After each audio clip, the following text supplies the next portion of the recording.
Não sei até que ponto você está familiarizado com a vida e obra do escritor Pedro Nava. Não é dos escritores mais badalados, nem daqueles que caem no Enem, mas uso o tempo presente porque os escritores se eternizam com suas obras.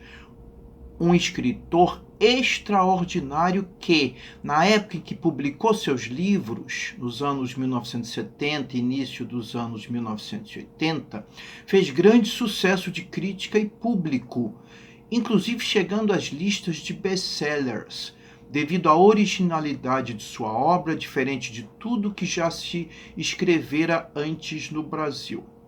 Naquela época, embora eu fosse leitor contumaz, o Nava passou despercebido para mim. Só travei conhecimento com ele ao ler no jornal a notícia de seu suicídio, por motivos então misteriosos, com um pá! Tiro na cabeça em maio de 1984, próximo a uma das árvores da calçada da Rua da Glória onde morava. As informações no obituário sobre sua obra despertaram minha curiosidade e a partir de então me tornei leitor de seus livros de memórias. Originalmente publicados pela José Olímpio, com capas bem coloridas usando colagens do autor, depois seus direitos passaram para a Nova Fronteira, com capas mais clean, mostrando o famoso relógio da glória. O problema era que a Nova Fronteira esqueceu de publicar o volume 3, Chão de Ferro, e com isso a edição original pela José Olímpio tornou-se rara. Eu não achava nos sebos de jeito nenhum. Na época não tinha a estante virtual onde você acha tudo. Acabei tendo que implorar numa biblioteca que me xerocassem a obra. Pois é, leitor inveterado como eu faz qualquer sacrifício para ler seus autores favoritos. Hoje, os direitos de publicação da obra de Nava, depois de passarem pela Ateliê Editorial, estão com a Companhia das Letras. Outra coisa, com a morte de Nava, brotaram rumores de que ele estaria sofrendo chantagem de um garoto de programa. No final do vídeo falarei sobre isso. A obra de Nava é monumental em vários aspectos. Primeiro, no escopo temporal, no intervalo de tempo abrangido. Começa contando a história de seus antepassados. O mais antigo, o tataravô por parte do pai, oriundo da Itália, que teria aportado no Brasil no fim do século XVIII ou princípios do XIX. A crônica da família de Nava, tanto por parte do pai como da mãe, desenrola-se século XIX adentro, até o nascimento do escritor, em 1903. Os anos da infância, adolescência e início da vida adulta na faculdade de medicina são contados em primeira pessoa, como é normal em livros de memórias. Mas no primeiro capítulo do volume 5º, Galo das Trevas, Nava dá um salto temporal e traz a narrativa para o tempo presente, em que ele, com 75 anos de idade, em 1978, à semelhança de Xavier de Mestre em sua Viagem à Volta do Meu Quarto, resolve fazer uma volta pelo seu apartamento, com todas as reminiscências associadas aos seus objetos. Depois desse jorro de emoções, Nava retorna ao passado, à época em que iniciou sua carreira médica, mas agora projetando-se em um primo fictício, o Egon, cuja vida, que no fundo é a vida do próprio Nava, conta em terceira pessoa. A obra de Nava também é monumental na riqueza temática, vocabular e estilística. Em seus livros de memórias, Nava tem por característica mesclar fatos pessoais, perfis de terceiros, descrições de locais, acontecimentos históricos, narrações de episódios, reflexões, desabafos, etc., numa espécie de fluxo de memória proustiano e num estilo que pode ir do factual à prosa poética. Não é uma leitura fácil como um Paulo Coelho, o que não significa que seja homogeneamente difícil, que seja difícil do primeiro ao último parágrafo, como é, por exemplo, um Grande Sertão Veredas, do Guimarães Rosa, que já começa ilegível. Não, a obra de Nava tem altos e baixos em termos de dificuldade. Tem desde divagações de uma poeticidade exacerbada, tipo: o caminho por Bernardo Monteiro era repousante como banho de imersão nas sombras verdes aquários de seus ficus gigantescos. Tal impressão líquida é tão grande que se estranhava quando aves voaçava entre galhos, raios de sol, entre molezas de algas. Não vê? Se esperava é peixes deslizando. Pois é, então dizia eu, tem desde divagações poéticas como esta, até causos e anedotas e historinhas que a gente lê com extremo prazer e deleite. Como, por exemplo, este trecho do início da vida profissional do Egon Nava, que vou ler para vocês. Então, lendo. Segundo, o de um português parecido com Antônio Nobre, muito pálido, muito branco, sempre metido num grosso gabão bom para as nevascas da Serra da Estrela.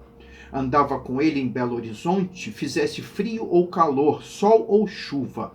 Ele entrava no consultório aos ais. Um dia o Egon perguntou-lhe onde doía.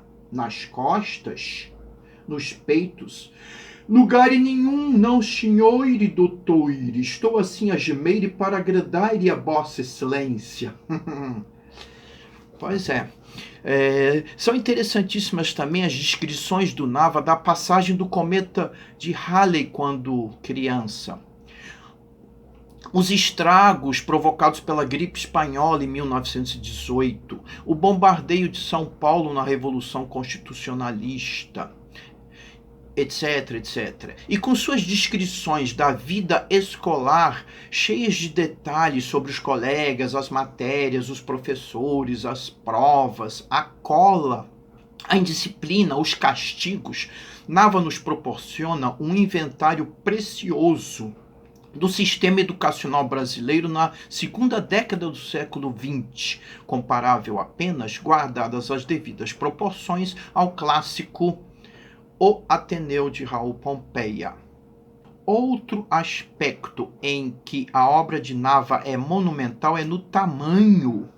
São 6 volumes completos e um 7º volume que com sua morte ficou inacabado, perfazendo, eu contei, 2.651 páginas, mais do que Os Miseráveis, que é um romance de peso.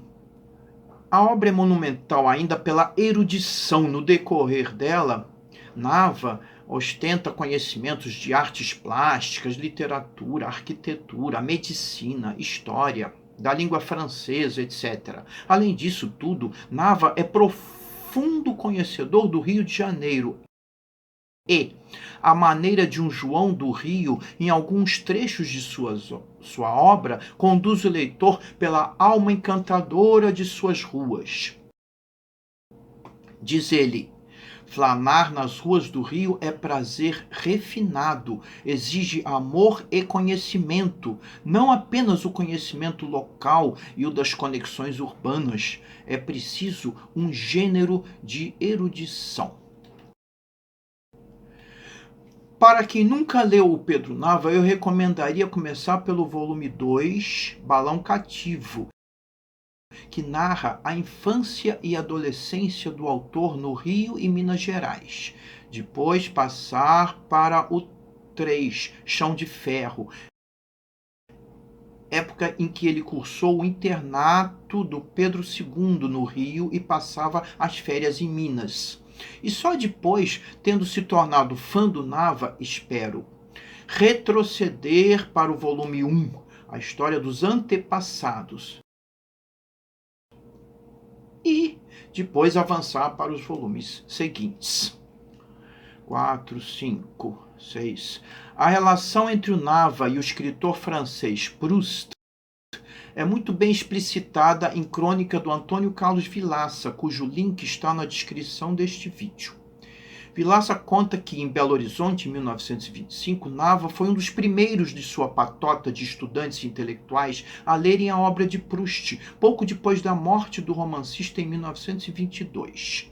Diz Vilaça na crônica, abrindo aspas, o seu memorialismo é ostensivamente proustiano. Proustiano pelo estilo, pelo ritmo interior, pela identificação total entre ele e o autor de A Procura do Tempo Perdido. Proust marcou Pedro Nava para sempre. Fecha aspas, fim da citação. O que não significa que quem goste de Proust vá necessariamente gostar do Nava e vice-versa. Eu, por exemplo, adoro o Nava, mas aos 68 anos ainda não amadureci para conseguir apreciar a prosa divagante do Proust. Veja meu vídeo neste canal sobre este notável escritor francês. Existem escritores que florescem na juventude, alguns para viverem vidas breves, como os poetas românticos brasileiros Castro Alves, Álvares de Azevedo, etc. Enquanto outros escritores só despontam, ficam famosos na maturidade. Caso do lusitano Saramago e do nosso Pedro Nava, que começou a escrever seu primeiro livro de memórias em 1968, com 64 anos. Mas quando estudante de medicina em Belo Horizonte, na década de 1920, Nava conviveu com a turma dos intelectuais modernistas. Foi amigo de Drummond, por exemplo, e colaborou com revistas literárias, onde publicou poemas de elevada qualidade, a ponto de terem sido incluídos na Antologia de Poetas Brasileiros Bissextos, organizada por Manuel Bandeira. Na descrição deste vídeo, tem um link para uma declamação minha do poema O Defunto. Sinistro. Nava poderia perfeitamente ter seguido uma carreira nas letras ou artes plásticas, mas acabou se dedicando durante 40 anos à profissão médica, tornando-se um destacado reumatologista. Mesmo assim, não parou totalmente de escrever, publicando artigos médicos e até um livro sobre a história da medicina no Brasil. E quando se aposentou e todos acharam que iria fazer o que fazem muitos aposentados, jogar dominó na pracinha, essas coisas, surpreendeu a todos dando à luz, volume após volume, suas extraordinárias memórias. Segundo Josué Montello, Pedro Nava, abre aspas, era um grande romancista, talvez o maior de sua geração, mas disso só se deu conta já perto dos 70 anos, quando se lembrou de escrever suas memórias. Fecha aspas. Segundo Drummond, abre aspas, não há notícia de outro escritor que haja esperado 50 anos de vida consciente para se lançar, nem tampouco de alguém que conquistasse logo a unanimidade das admirações. Fecha aspas. Outro mistério de Nava é sua memória prodigiosa. Aos 70 anos, descreve em mínimos detalhes aposentos, parentes, professores, amigos, logradouros, um matadouro. Coisas que ele viu 50, 60 anos antes, mas descreve como se tivesse visto no dia anterior. Pelos objetos que foi acumulando ao longo da vida, cartas, manuscritos, desenhos, lembranças escolares, papéis variados, retratos, vestuários, que hoje fazem parte do acervo do Arquivo Museu da Literatura Brasileira da Casa de Rui Barbosa, no Rio de Janeiro. Seu arquivo contém 6.110 documentos. Pois é, por esses objetos acumulados, tem-se a impressão de que Nava se preparou a vida inteira para um dia escrever suas memórias. Além desses objetos, evocadores das lembranças, Nava, exímio desenhista, fez croquis, plantas, desenhos, caricaturas, etc., que serviram de suporte visual ao seu trabalho literário. Finalmente, vamos à questão do suicídio. O colunista José Carlos de Oliveira assim descreveu a morte do escritor em crônica no Jornal do Brasil, de 25 de maio de 1984. Então, dois pontos, abrindo aspas. Aos 80 anos, numa noite de sábado, igual às outras, encostado numa árvore, Pedro Nava escreveu com silêncio e solidão, dentro do pão estampido de um tiro de revólver, o ponto final de sua trajetória aqui neste mundo das realidades concretas. Fecha aspas. Correu a fofoca de que ele estaria sofrendo chantagem de um garoto de programa, mas os jornalistas aos quais chegou essa informação resolveram abafá-la, em respeito ao grande escritor e talvez para poupar a viúva desse constrangimento. Somente anos depois, em seu livro Minhas Histórias dos Outros, Zuenir Ventura reabre esse dossiê e revela o pacto de silêncio da imprensa em 1984 envolvendo a morte de Nava. Apesar desse episódio lamentável, em nenhum ponto de suas memórias, Nava deixa transparecer qualquer inclinação homossexual. Se você ler as memórias, vai perceber isto. Ao contrário, suas paixões, algumas delas não correspondidas, sempre são por mulheres. No Galo das Trevas, lemos sobre Egon, que é o Nava. Abre aspas. Ele, que era um tarimbado na vida grossa dos estudantes de Belo Horizonte, que desde moço fora audacioso e chegador em matéria amorosa, etc, etc, etc. Fecha aspas. Entre as várias paixões está a amada bela Amabel, filha de um senador, a quem Egon sequer tem coragem de se declarar. Timidez. E Nava não tem o menor pudor em descrever suas idas com os amigos, primeiro bem novinho à zona do Meretrício no Rio de Janeiro, lá no Mangue, e mais tarde como estudante e médico recém-formado aos puteiros do Desterro, que na verdade é Juiz de Fora e de Belo Horizonte. Em Galo das Trevas dedica páginas e páginas descrevendo bordéis nos mínimos detalhes. Seus frequentadores, as putas, taras de que até Deus duvida. Um homossexual não entraria nesses detalhes sobre a putaria. No máximo, Nava foi bissexual, algo que muita gente é, mas ninguém fica sabendo, porque o bissexual normalmente, podendo optar entre as duas vias, escolhe aquela socialmente mais aceita e só eventualmente num surto de luxúria é que vai experimentar o outro lado, geralmente com um travesti. São os mistérios da bissexualidade. É isso aí. Se você gostou desta minha homenagem ao Nava, veja meus outros vídeos sobre literatura e temas filosóficos. E inscreva-se no canal. Tenho também vídeos sobre temas cariocas, tipo o pôr do sol no arpoador, turmas de bate-bola, etc. Então, tchau!